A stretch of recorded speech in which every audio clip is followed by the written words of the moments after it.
శ్రీమాత్రే నమః. శ్రీ గురుభ్యో నమః. సౌందర్యలహరి 35వ శ్లోకము. మనస్త్వం వ్యోమత్వం మరుదసి మరుత్సారథిరసి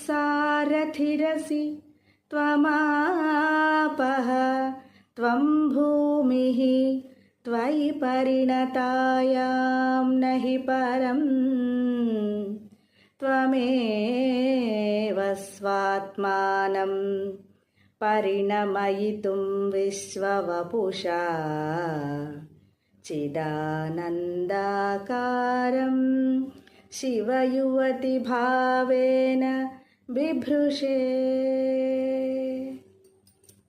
తాత్పర్యము: ఓ దేవి పార్వతి, ఆజ్ఞాచక్రమందు గల మనస్తత్వము నీవే, విశుద్ధ చక్రమందు గల ఆకాశతత్వము నీవే, అనాహత చక్రమందు గల వాయుతత్వమును నీవే, స్వాధిష్టాన చక్రమందు ఉన్న అగ్నితత్వము నీవే, మణిపూరక చక్రమందు ఉన్న జలతత్వము నీవే, మూలాధార చక్రమందు ఉన్న పృథ్వీతత్వము నీవే.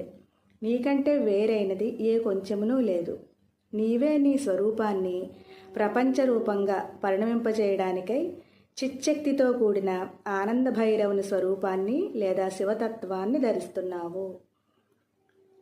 ఫలితము: క్షయరోగ నివృత్తి. శ్రీమాత్రే నమః.